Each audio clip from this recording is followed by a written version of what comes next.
à partir du moment où je suis sorti en fait de rééducation, j'avais des proches, des amis, des gens de ma famille à qui je disais déjà que je ne voulais plus refaire ce que j'avais fait pendant 10 ans, plus travailler dans ce milieu stressant et speed, etc. Et qui me disaient oui, mais alors qu'est-ce que tu vas faire? En fait, c'est aussi pour ça, je pense qu'au départ, j'ai pas imaginé que je pouvais ne rien faire. Il y a un tel conditionnement quand ça fait 15 ans qu'on travaille que bon, on doit travailler, quoi, on doit travailler. Et puis finalement, je dirais le recul que ça donne le chômage, c'est pour ça que beaucoup de gens, je veux dire, même qui veulent retravailler, ont du mal à s'insérer. Il y a aussi quelque chose de psychologique, c'est-à-dire qu'on réfléchit ce qu'on n'a pas le temps de faire d'habitude, puis d'un seul coup on se dit mais merde, est-ce que j'ai vraiment besoin d'avoir une bagnole comme ça par exemple? Est-ce que j'ai vraiment besoin, ou d'avoir une bagnole tout court? Est-ce que j'ai vraiment besoin, parce que tout ça c'est organisé en fonction d'une certaine vie, on a une bagnole parce qu'on a besoin pour aller travailler, sinon bon, il y a plein d'endroits où on peut se débrouiller sans bagnole, quoi. Il y a des transports en commun, il y a des trucs.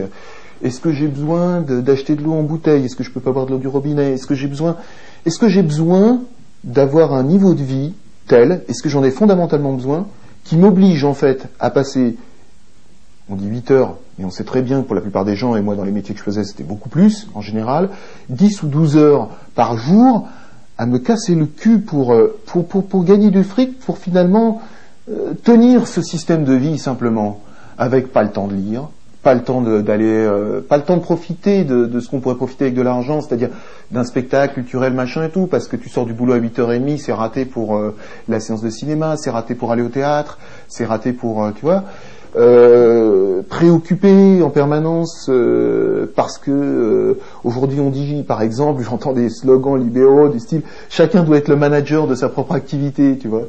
Mais quand tu es le manager de ta propre activité, mais tu penses qu'à ça. Si chacun est un centre de profit pour son entreprise et que c'est sa préoccupation principale, eh ben ça veut dire que le soir, il est là à penser comment demain je vais faire pour convaincre tel client et comment machin. Et que le gars, il peut pas se mettre à se dire bah le boulot c'est fini, tiens, je vais prendre un bouquin, je vais regarder un spectacle de danse, je vais faire, je sais pas, tu vois, ou quelque chose de complètement différent. Tu n'as plus le temps. Pareil pour la vie affective. Je veux dire, si tu as une femme, si tu as des enfants, si tu as des gens autour de toi, des gens que tu aimes et à qui tu as envie de consacrer du temps, dans ta tête, tu n'es pas disponible à partir du moment où tu es conditionné dans ce truc-là. Et c'est tout ça que j'ai réalisé en fait relativement progressivement.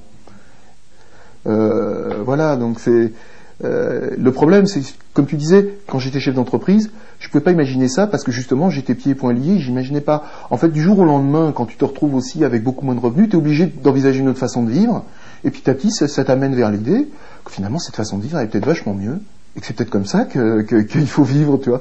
Peut-être comme ça que tu as envie de vivre, parce que je sais plus, mais il y a quelqu'un qui a dit on peut pas gagner sa vie à la perdre ou quelque chose comme ça, ou on peut pas perdre sa vie à la gagner, plus exactement. Voilà, c'est ça. Ça c'est très, enfin tu vois, c'est vraiment ça quoi. On perd sa vie à la gagner.